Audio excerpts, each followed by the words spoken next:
جی زکوٰۃ کے احکام و مسائل سے انشاءاللہ ہم آغاز کریں گے۔ زکوٰۃ کی بہت زیادہ اہمیت ہے۔ دین اسلام کی بنیاد 5 چیزوں پر رکھی گئی، اس میں زکوٰۃ کا بھی ذکر کیا، شہادتین کا ذکر کیا، اقامت صلاۃ کا ذکر کیا، اور ساتھ ہی ادائیگی زکوٰۃ کا ذکر کیا کہ زکوٰۃ ادا کرنا۔ قرآن مجید میں بھی بے شمار ایسے مقامات ہیں جہاں پہ اللہ تبارک و تعالیٰ نے اس بات کا حکم دیا کہ اپنے مال کی زکوٰۃ ادا کرو۔ تو کتنے مال کی زکوٰۃ ادا کرنی ہے، اس کا نصاب کیا ہے، وہ آپ صلی اللہ علیہ وسلم نے احادیث میں اس کی وضاحت کی ہے کہ کتنی بکریاں ہوں تو آپ کو زکوٰۃ دینی پڑے گی، کتنا سونا ہو تو آپ کو زکوٰۃ دینی پڑے گی، کتنی چاندی پر زکوٰۃ ہے۔ تو یہ تمام چیزوں کا ذکر آپ صلی اللہ علیہ وسلم کی احادیث میں موجود ہے۔ تو آج انشاءاللہ پھر ہم کتاب الزکوٰۃ سے شروع کرتے ہیں۔ زکوٰۃ کا معنی ہے پاک کرنا، ٹھیک ہے، یعنی اگر کوئی اپنے مال کی زکوٰۃ ادا کرتا ہے تو گویا کہ وہ اپنے مال کو پاک کر لیتے ہیں، اور اگر ظاہری بات ہے اپنے مال کی زکوٰۃ ادا نہ کرے گا تو اس کا مال پاک نہیں ہوگا۔ مال اسی صورت میں پاک ہوگا جب وہ اپنے مال کی زکوٰۃ ادا کرے گا۔ اور دوسری بات یہ ہے کہ زکوٰۃ کی ادائیگی سے زکوٰۃ کا ایک معنی بڑھنا، ٹھیک ہے، یعنی جب آپ مال کی زکوٰۃ ادا کرتے ہیں تو پھر آدمی کا مال بڑھتا ہے، اس میں اضافہ ہوتا ہے۔ تو صاحب کتاب نے بھی اسی اسلوب کو مد نظر رکھا، سب سے پہلے طہارت کے مسائل ذکر کیے، کیونکہ طہارت ہوگی تو نماز قبول ہوگی، اور اس کے بعد پھر نماز کے احکامات کو ذکر کیا، اور اس کے بعد پھر زکوٰۃ کے احکامات کو ذکر کیا۔ یہ مناسبت یہ ہے کہ جیسے قرآن مجید میں اللہ تعالیٰ نے اس بات کا حکم دیا نماز قائم کرو، زکوٰۃ ادا کرو، تو اس کے ساتھ ہی پھر انہوں نے زکوٰۃ کی ادائیگی کے حوالے سے جو احکامات ہیں ان چیزوں کا ذکر کیا ہے۔ کتاب الزکوٰۃ، زکوٰۃ کی کتاب، یہ باب تفعیل کا مصدر ہے، زکا یزکی تزکیۃ و زکوٰۃ، ٹھیک ہے، باب تفعیل کا مصدر ہے۔ مزید فی کے جو ابواب ہیں، افعال، تفعیل، مفعلہ، تو یہ دوسرا جو مزید فی کا باب ہے قرآن مجید میں، اسے یہ بھی صیغہ آیا ہے فلا تزکوا انفسکم، ٹھیک ہے۔ تو کتاب الزکوٰۃ، زکوٰۃ کی کتاب، یعنی جس میں زکوٰۃ کے احکام و مسائل کا ذکر کیا گیا ہے۔ جی حدیث کی عبارت پڑھیں، اس کے بعد میں ترجمہ کرتا ہوں انشاءاللہ۔ جی خنسا آپ شروع کریں، یہاں سے حدیث کی عبارت پڑھیں 480 سے۔ 480 ہاں جی جی یہ جو پہلی حدیث ہے جی۔ یہاں سے عبارت پڑھیں آپ۔ عن ابن عباس رضي الله عنهما أن النبي صلى الله عليه وسلم بعث معاذا إلى اليمن فذكر الحديث وفيه إن الله قد افترض عليهم صدقة في أموالهم تؤخذ من أغنيائهم فترد في فقرائهم، متفق عليه واللفظ للبخاري۔ ماشاء اللہ، جزاک اللہ۔ عبداللہ بن عباس رضی اللہ تعالیٰ عنہ سے روایت ہے، ان النبیہ، بے شک نبی صلی اللہ علیہ وسلم نے بعثا بھیجا، معاذن معاذ کو، الی الیمن یمن کی طرف۔ معاذ بن جبل رضی اللہ تعالیٰ عنہ اس سے مراد ہیں، اور یہ عالم تھے، 37 سال کی عمر میں انہوں نے وفات پائی ہے۔ امواس کے علاقے میں طاعون پھیلا ہوا تھا، تو طاعون کی وجہ سے یہ شہید ہوئے ہیں۔ تو آپ صلی اللہ علیہ وسلم نے فرمایا کہ حلال حرام کے مسائل کو سب سے زیادہ جاننے والے معاذ بن جبل ہیں۔ تو آپ صلی اللہ علیہ وسلم نے انہیں یمن کی جانب بھیجا، یعنی لوگوں کو احکام و مسائل سکھانے کے لیے۔ فذاکر الحدیثہ، تو مکمل حدیث کو ذکر کیا ہے راوی نے، اور اس میں یہ ہے ان اللہ قد افترض علیہم صدقہ، بے شک اللہ تعالیٰ نے فرض کیا ان پر زکوٰۃ، فی اموالہم، ان کے مالوں میں، تؤخذ من اغنیائہم، وہ وصول کی جائے ان کے اغنیاء سے، فترد فی فقرائہم، اور وہ لٹائی جائے انہی کے فقراء میں۔ یعنی یہاں سے پتہ چلا کہ جس علاقے سے زکوٰۃ اکٹھی کی جائے اسی علاقے کے فقراء میں اسے تقسیم کیا جائے۔ ایسا نہیں ہے کہ اپنا لاہور سے زکوٰۃ اکٹھی کریں اور وہ کراچی میں، راول پنڈی میں، کسی اور علاقے میں تقسیم کر دیں، تو ایسا نہیں ہوگا، ٹھیک ہے۔ جس علاقے سے جمع کریں گے اسی علاقے کے غرباء، فقراء، مساکین میں زکوٰۃ کو لٹایا جائے گا۔ تو زکوٰۃ کے جو مصارف ہیں وہ سورۃ توبہ کی 60 نمبر آیت میں اللہ تبارک و تعالیٰ نے ذکر کیے ہیں، انما الصدقات للفقراء والمساکین والعاملین علیہا والمؤلفۃ قلوبہم وفی الرقاب والغارمین وفی سبیل اللہ۔ ٹھیک ہے، ان لوگوں کو آپ زکوٰۃ دے سکتے ہیں، کسی ایک کو ان مسارب میں سے دے دیں یا اپنا جو زکوٰۃ کے پیسے ان سب میں ڈیوائیڈ کر دیں، ٹھیک ہے نا، فقراء میں دے دیں، مساکین میں دے دیں، ٹھیک ہے۔ تو مسکین کسے کہتے ہیں؟ جی آپ میں سے بتائیں جی، زرتاشا آپ بتائیں۔ جی ڈاکٹر صاحب آپ پوچھیں، کیونکہ مجھے تو نہیں نظر آ رہا کون ہے کلاس میں، تو آپ ذرا پوچھیں نام لے کر نا۔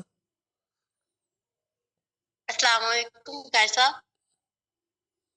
جی جی وعلیکم السلام ورحمۃ اللہ۔ جی آپ بتا دیں اپنا کسے کہتے ہیں مسکین؟ کیسا کہ والدہ دنیا میں موجود نہ ہو ان کو مسکین کہا جاتا ہے۔ جی انہوں نے بتایا کہ جس کی والدہ نہ ہو اسے مسکین کہا جاتا ہے، کوئی اور بتائیں؟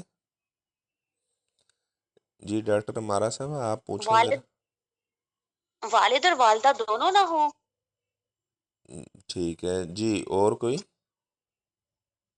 کیسا اگر آپ ہی نے بتایا تھا کہ کسی کی اگر کوئی کماتا یعنی کہ آمدن کسی کی 15,000 ہے لیکن اس کے گھر کا خرچہ 20,000 ہوتا ہے تو وہ بھی مسکین ہی کہلایا جاتا ہے۔ اصل تعریف یہ ہے کہ مسکین اسے کہتے ہیں کہ جس کے گھر کے اخراجات زیادہ ہیں اور اس کی آمدن تھوڑی ہے، وہ مسکین ہے، ٹھیک ہے نا۔ باقی جس کی ماں نہ ہو یا جس کے ماں باپ دونوں نہ ہو اسے مسکین کہا جاتا ہے۔ یہ کسی جگہ پر بھی اس کا بیان نہیں ہوا، یعنی مسکین کسے کہتے ہیں؟ جس کے اخراجات زیادہ ہیں اور آمدن کم ہے، وہ مسکین ہے، ٹھیک ہے نا۔ یہ بھی ایک ہو سکتا ہے مسکین مسکن سے ہے، جس کا گھر نہیں ہے ذاتی رہنے کے لیے، وہ بھی مسکین کی کیٹیگری میں آئے گا، ٹھیک ہے۔ جو صاحب نصاب نہیں ہوتا، ٹھیک ہے نا، وہ بھی مسکین ہوتا ہے۔ یہ ساری آپ تعریفیں کر، البتہ یہ کہیں نہیں ہے کہ جس کی ماں نہ ہو وہ مسکین ہے یا جس کے ماں باپ دونوں نہ وہ مسکین ہے، یہ تعریف نہیں ہوگی جی۔ اچھا جی اگلی حدیث کی عبارت پڑھیں جی۔ مس ہمارا صاحب آپ بتائیں نا، نام لیں جن سے پڑھانی ہے۔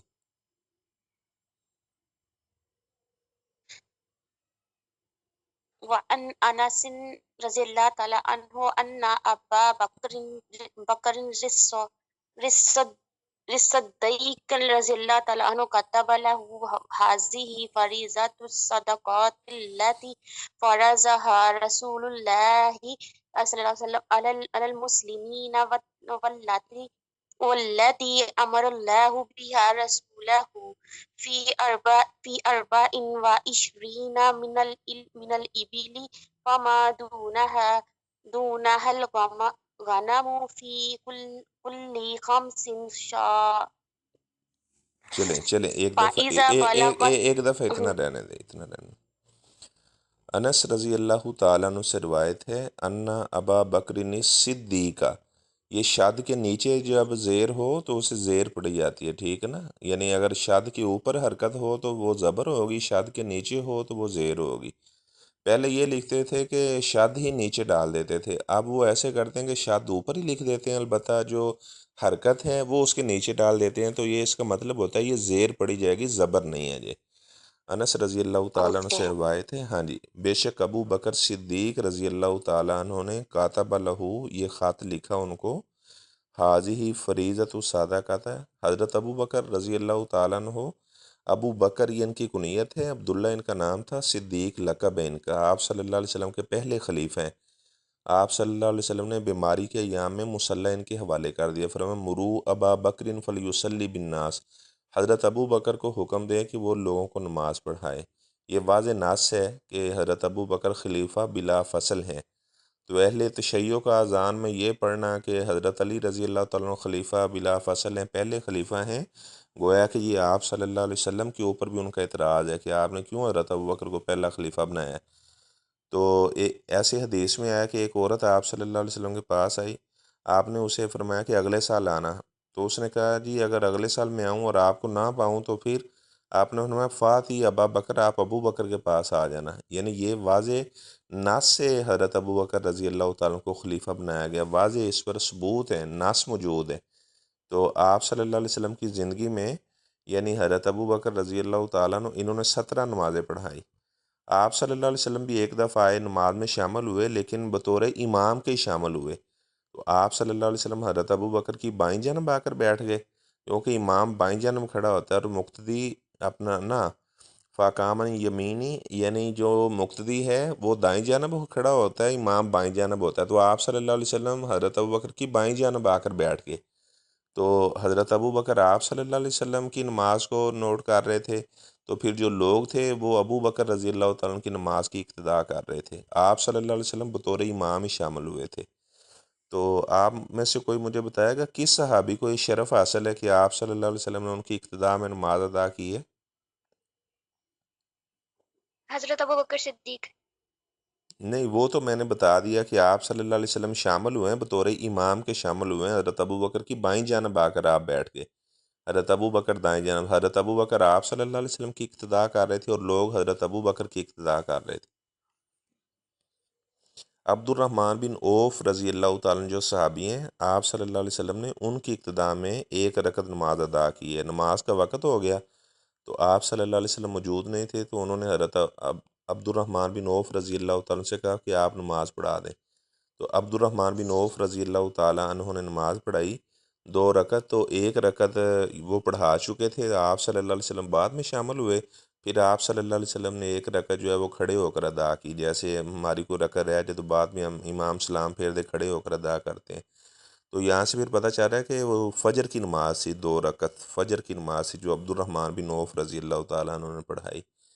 انس رضی اللہ تعالیٰ عنہ سے روایت ہے، بے شک ابو بکر صدیق رضی اللہ تعالیٰ عنہ نے لکھا ان کو، حاضی فریضت و صدقات، یہ فرضی زکوٰۃ ہے، اللہ تی فرضہ رسول اللہ علی المسلم، جسے فرض کیا رسول اللہ صلی اللہ علیہ وسلم نے مسلمانوں پر، واللتی امر اللہ بہا رسولہ، اور اللہ تعالیٰ نے حکم دیا اپنے رسول کو کہ لوگوں سے زکوٰۃ آپ وصول کریں، خذ من اموالہم صدقۃ تطہرہم وتزکیہم بہا وصلی علیہم ان صلاتک سکن لہم، اے میرے پیغمبر آپ لوگوں سے زکوٰۃ وصول کریں، وہ جو زکوٰۃ وصول کرنا ہے وہ لوگوں کا تزکیہ کر دے گی اور انہیں پاک کر دے گی۔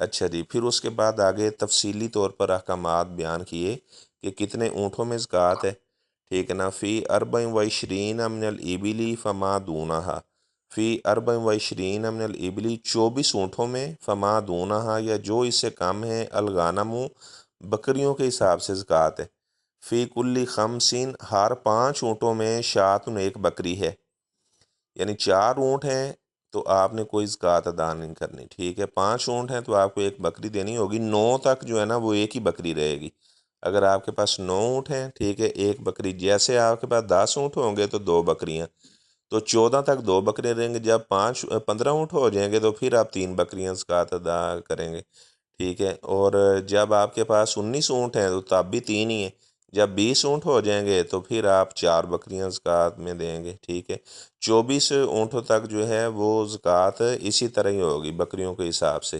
البتہ جب 25 اونٹ ہو جائیں گے پھر آپ نے یعنی اونٹوں کی زکوٰۃ اونٹوں کے حساب سے دینا شروع ہو جائیں گے، ٹھیک ہے، آگے عبارت پڑھیں پھر میں ترجمہ کرتا ہوں جی۔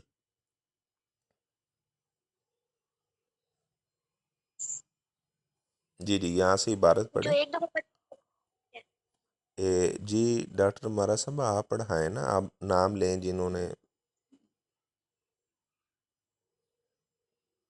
جی مس ہمارا آپ کلاس میں، وَإِذَا بَلَغَتْ خَمْسًا وَعِشْرِينَ إِلَى خَمْسٍ وَثَلَاثِينَ فَفِيهَا بِنْتُ مُخَازٍ أُنْثَىٰ فَإِنْ لَمْ تَكُنْ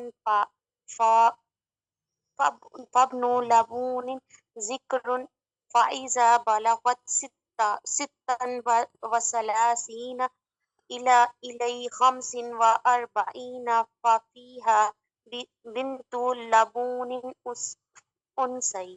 ٹھیک ہے، اچھا یہ آپ نے لوگوں نے مجھے کل بتانا بھی ہے پھر، ٹھیک ہے نا، یعنی 4 اونٹوں میں تو کوئی زکوٰۃ نہیں ہے، 5 میں ایک بکری ہے، 9 تک ایک بکری ہے، 10 اونٹوں میں 2 بکریاں ہیں، ٹھیک ہے، اس کے بعد اپنا 14 تک جو ہے وہ 2 بکریاں رہیں گی، 15 میں 3 بکریاں ہیں، 20 میں پھر 4 بکریاں ہیں، ٹھیک ہے نا، 24 تک پھر یہی حساب ہوگا، جیسے اپنا جو ہے اپنا ہوں گے 25 اونٹ ہوں گے تو پھر 25 سے آگے تک کیا نصاب ہے، فیضا بالغت خمس و عشرین، جب پہنچ جائیں 25 سے الی 35 35 تک، ففیہا بنت مخاض انثیٰ، تو اس میں بنت مخاض مونث آپ دیں گے، ٹھیک ہے نا۔ بنت مخاض کسے کہا جاتا ہے؟ جس کا 1 سال پورا ہو چکا ہے اور وہ دوسرے سال میں داخل ہو چکی ہے، ٹھیک ہے نا۔ مونث اونٹنی آپ نے زکوٰۃ میں دینی ہے، لیکن کتنی عمر کی؟ جس کا 1 سال پورا ہو چکا ہے اور دوسرے سال میں داخل ہو چکی ہے، 25 سے لے کر 35 تک یہی نصاب رہے گا، ٹھیک ہے۔ یعنی اگر بھائی صاحب جو پہلے والی تھی وہ مذکر میں تھی تعداد؟ نہیں، پہلے والے میں ابھی تک تو آئی نہیں ہے، اس میں اونٹنی کا تو ذکر آیا نہیں، اس میں تو بکریوں کے حساب سے زکوٰۃ نا، 24 اونٹوں میں بکریوں کے حساب سے زکوٰۃ دی ہے نا۔ اوکے۔ ہاں، جب 25 ہوئے ہیں تو تب یہ شروع ہوگی اونٹنی کے حساب سے زکوٰۃ۔ 25، 26، 27، 28، 29، 30، 31، 32، 33، 34، 35 تک اگر اتنے آپ کے پاس جانور 28 ہیں، 29 ہیں، 30 ہیں، تو پھر آپ نے 1 سال کی اونٹنی دینی ہے، جس کا 1 سال پورا ہو گیا، دوسرے میں داخل ہو چکی ہے۔ فعلم تکن، اگر آپ کے پاس وہ والی اونٹنی نہیں ہے کہ جس کا 1 سال پورا ہو گیا، دوسرے میں داخل ہو چکی ہے، فابن اللبون ذاکر، تو پھر آپ نے ابن البون مذکر دینا ہے، ذاکر ان یہ لفظ ہے، ابن البون مذکر، جس کا یعنی 1 سال پورا ہو چکا ہے، ٹھیک ہے، اور وہ دوسرے میں داخل ہو چکا ہے اور وہ مذکر ہے، ٹھیک ہے نا۔ مذکر پھر آپ اونٹ جو ہے نا وہ آپ زکوٰۃ میں دے دیں۔ فیضا بالغت ستم و ثلاثین، جب پہنچ جائیں 36، ست کہتے ہیں 6 کو اور ثلاثین 30 کو، جب پہنچ جائیں 36 کو الی 45 45 تک، ففیہا بنت لبون انثیٰ، تو اس میں بنت لبون آپ دیں گے مونث۔ بنت لبون اسے کہتے ہیں جس کے 2 سال پورے ہو چکے ہیں اور وہ تیسرے سال میں داخل ہو چکی ہے، یہ بھی مونث جانور دیا جائے گا، ٹھیک ہے نا، یعنی مادہ جانور جو ہے وہ دیا جائے گا، نار نہیں دیا جائے گا۔ فیضا بالغت ستم و اربعین، جب پہنچ جائیں 46 46، ٹھیک ہے، 45 تک تو وہی زکوٰۃ ہے بنت لبون، جب 46 ہو جائیں الی 60 60 تک، ففیہا حکۃ، تو اس میں پھر آپ نے حکہ دینا ہے۔ حکہ اسے کہتے ہیں جس کے 3 سال پورے ہو چکے ہیں، چوتھے میں داخل ہو چکا ہے۔ تروقت الجمل، جو جفتی کے قابل ہو، یعنی جفتی کے قابل ہو، ٹھیک ہے، یعنی مزید آگے وہ بھی بچے جنم دینے کی صلاحیت رکھتی ہو تو وہ والا جانور آپ دیں۔ فیضا بالغت واحدۃ و 60، جب پہنچ جائیں 61 کو الی 75 75 تک، ففیہا جزاۃ، اس میں ایک جزا آپ دیں گے۔ جزا اسے کہتے ہیں جس کے 4 سال پورے ہو چکے ہیں، 5ویں میں داخل ہو چکا ہے، یہ بھی مونث جانور ہوگا۔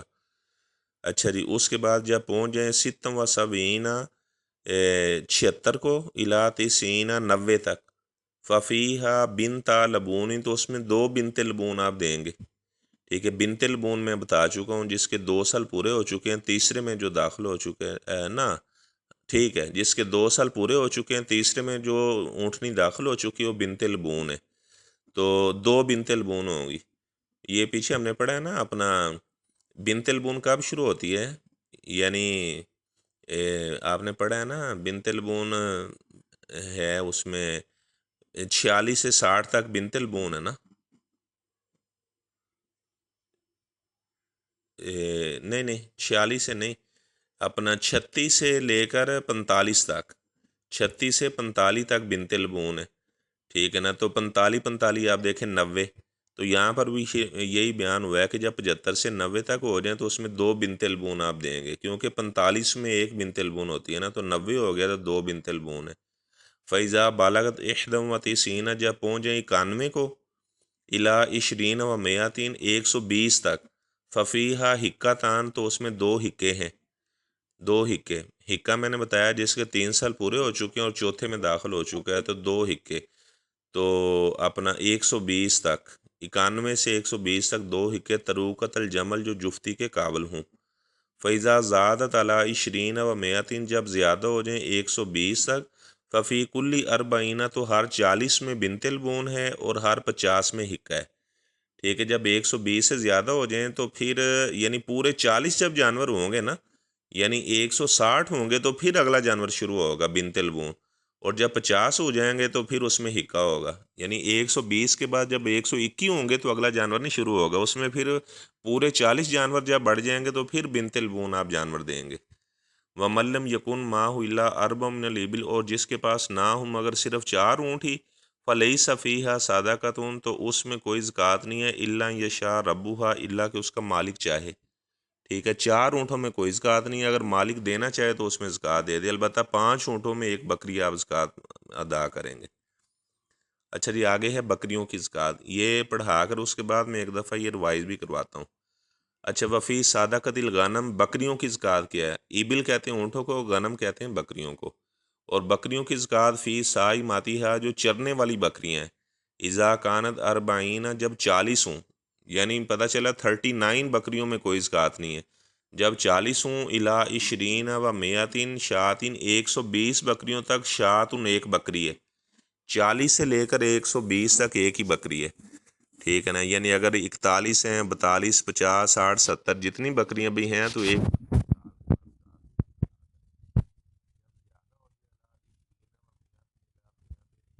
ڈاکٹر صاحب 40 بکریوں تک کوئی زکوٰۃ نہیں ہے، اس کے بعد شروع ہوگی؟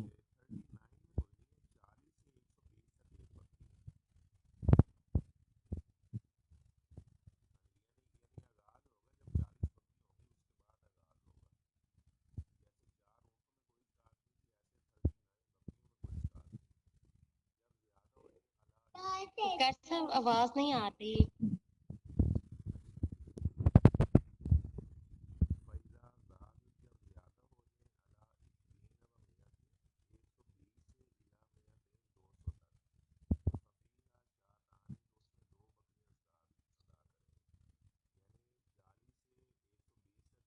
ڈاکٹر صاحب آپ کی آواز نہیں آ رہی. آپ میں سے بہنوں میں سے کوئی بتائے کہ کسی کو آ رہی ہے ڈاکٹر صاحب کی آواز؟ میری طرف نہیں آ رہی. استاد محترم کی شاید سگنل چلے گئے یا پھر کچھ انٹرنیٹ کا پرابلم ہوا ہے.